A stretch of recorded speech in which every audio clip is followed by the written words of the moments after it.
Li Erzu lewat area kuburan pada tengah malam. Tiba-tiba melihat seorang pendeta tua yang aneh. Seperti sedang melakukan suatu ritual. Dia dengan penasaran maju untuk bertanya. "Kakek, cuacanya sedingin ini. Anda sedang apa di sini?" Tak disangka orang tua itu sama sekali tak bergerak. Seperti tidak mendengar apa-apa. Li Sanzu juga tidak terlalu memikirkannya.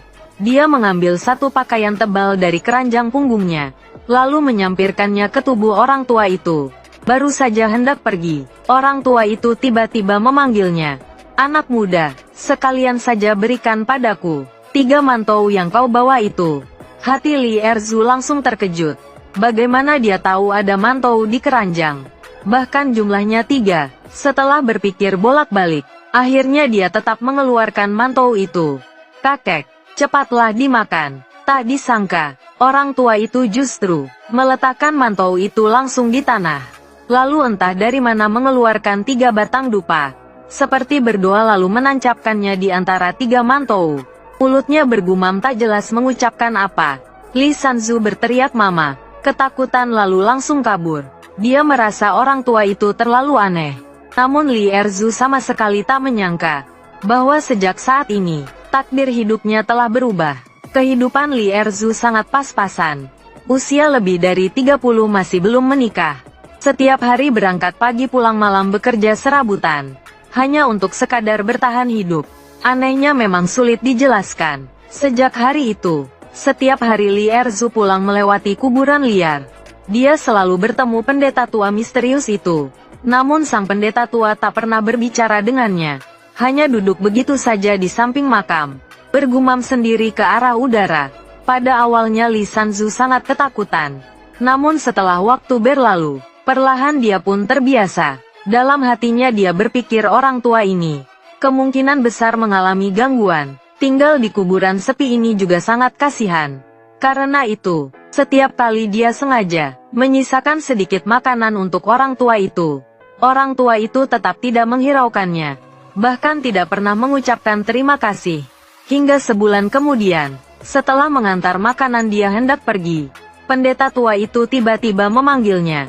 "Anak muda, dengarkan satu nasihat dariku. 3 hari lagi pergilah ke timur desa.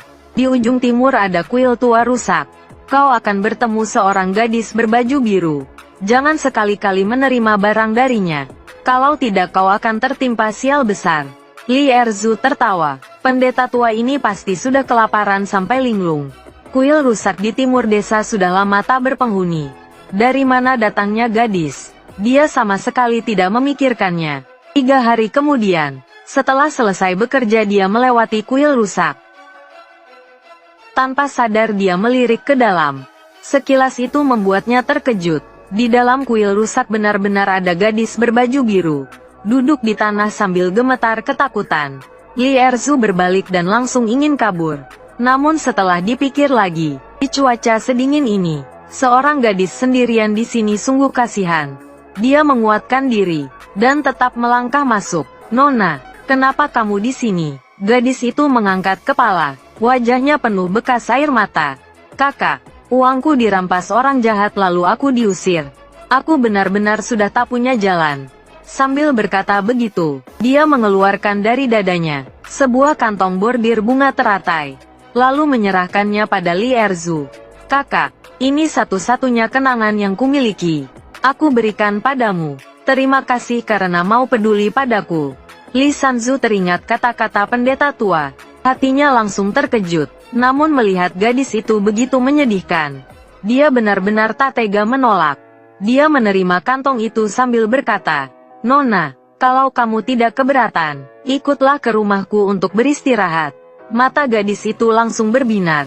Dia cepat-cepat mengangguk. Li Erzu membawa gadis itu pulang dan memasakkan semangkuk bubur hangat. Gadis itu berkata namanya Lianer. Dia berasal dari daerah lain. Lianer sangat rajin. Dia membantu Li Erzu mencuci pakaian, memasak dan membereskan rumah hingga rapi bersih. Hati Li Sanzu dipenuhi kebahagiaan. Dia merasa hari-hari baiknya akan segera datang. Anehnya memang begitu. Sejak Lianer datang, keberuntungan Li Erzu tiba-tiba menjadi sangat baik. Saat dia pergi bekerja di ladang, dia malah menggali sebuah guci berisi perak. Dengan perak itu dia membeli beberapa petak tanah, lalu membangun rumah baru. Tuan tanah melihat dia jadi kaya. Sikapnya padanya pun menjadi sopan. Li Erzu sangat gembira. Dia merasa Lianer adalah pembawa keberuntungannya. Pada suatu hari, Li Sanzu pergi ke kota untuk ke pasar. Dia membeli beberapa kain, ingin membuatkan baju baru untuk Lianer. Saat melewati sebuah rumah gadai, dia melihat pintunya dikerumuni banyak orang. Dia menyelinap masuk untuk melihat. Ternyata pemilik rumah gadai sedang menjual sebuah vas antik. Vas itu bening berkilau, sangat indah. Li Erzu langsung menyukainya. Dia mengeluarkan perak dan membeli vas itu. Dia membawa vas itu pulang. Lianer melihatnya dengan mata berbinar. Kak Erzu, vas ini benar-benar indah. Lianer menerima vas itu, lalu meletakkannya di meja dengan hati-hati. Malam itu juga, Li Erzu bermimpi. Dalam mimpi pendeta tua berdiri di depannya. Dengan wajah serius berkata, "Anak muda, kamu tidak mendengarkan ucapanku. Sekarang bencana besar telah datang. Gadis itu bukan manusia. Dia adalah siluman bunga. Kantong itu adalah alat sihirnya. Vas itu adalah wujud aslinya. Cepat usir dia pergi. Kalau tidak keluargamu akan hancur dan nyawamu melayang." Li Erzu terbangun dengan kaget. Keringat dingin langsung bercucuran. Dia menoleh melihat Lianer di sampingnya. Dia tidur dengan nyenyak. Senyum manis terukir di wajahnya. Li Erzu menggelengkan kepala. Rasa dirinya terlalu banyak berpikir. Lianer begitu baik. Mana mungkin dia siluman bunga. Namun keesokan harinya, kejadian aneh pun terjadi. Sapi yang baru dibeli Li Erzu tiba-tiba mati. Tanaman di ladangnya mendadak layu menguning semalaman. Balok rumah barunya bahkan patah satu. Li Erzu benar-benar panik. Dia teringat perkataan pendeta tua. Rasa takut mulai muncul di hatinya. Malam itu, dia kembali bermimpi. Pendeta tua muncul lagi. Dia berkata, "Anak muda, apa kamu masih belum sadar? Siluman bunga itu sedang menyerap energi hidupmu. Jika terus begini, kamu tak akan hidup lebih dari sebulan." Li Erzu terbangun dengan terkejut. Dia menatap Lianer. Semakin dilihat semakin terasa ada yang aneh. Kulit Lianer semakin pucat seperti kertas. Matanya semakin bersinar, terang hingga menakutkan. Li Erzu akhirnya mantap memutuskan mengusir Lianer. Keesokan harinya, dia berkata pada Lianer, "Lianer, pergilah, aku tidak sanggup menghidupimu lagi." Lianer mendengarnya, air mata langsung mengalir. "Kak Erzu, apa kamu sudah membenciku? Aku tidak pergi, aku ingin tetap bersamamu." Hati Li Erzu pun melunak. Dia kembali tak tega mengatakannya. Pada saat itu, seorang biksu pengembara datang ke desa. Biksu itu melewati rumah Li Erzu. Tiba-tiba berhenti dan berkata, "Dermawan, rumahmu dipenuhi aura iblis." Li Erzu mendengarnya, dan segera mempersilakan biksu masuk. Biksu itu memandang Lianer, lalu melihat ke arah meja tempat vas bunga berada, lalu berkata, "Dermawan, gadis ini jelmaan siluman bunga. Vas itu adalah wujud aslinya. Cepat hancurkan vas itu, kalau tidak nyawamu terancam." Lianer mendengarnya, wajahnya langsung berubah. Dia tiba-tiba menampakkan wujud asli, berubah menjadi bunga teratai raksasa, lalu menerjang ke arah Li Erzu. Biksu itu berteriak keras, "Dermawan, cepat hancurkan vasnya." Li Erzu tak sempat berpikir panjang. Dia mengangkat cangkul dan menghantam vas itu. Terdengar suara pecah. Vas itu hancur. Bunga teratai mengeluarkan jeritan menyakitkan seketika. Sosok Lianer yang layu pun menghilang. Li Sanzu menatap ke tanah. Vas pecah dan bunga teratai yang layu. Hatinya dipenuhi perasaan campur aduk. Biksu berkata kepada Li Sanzu, "Dermawan, hatimu baik, namun juga ceroboh. Jika bukan karena hatimu yang melunak sesaat, bencana ini tidak akan terjadi." Li Erzu menghela napas lalu berkata, "Guru, aku tahu aku salah." Biksu itu mengangguk dan berkata, "Dermawan, meski kamu bersalah, namun kamu telah menyelamatkan seluruh desa. Siluman bunga itu berniat menyerap energi hidupmu, lalu mencelakakan seluruh desa. Kamu menghancurkan wujud aslinya. Itu jasa besar." Setelah berkata demikian, biksu itu berbalik lalu pergi.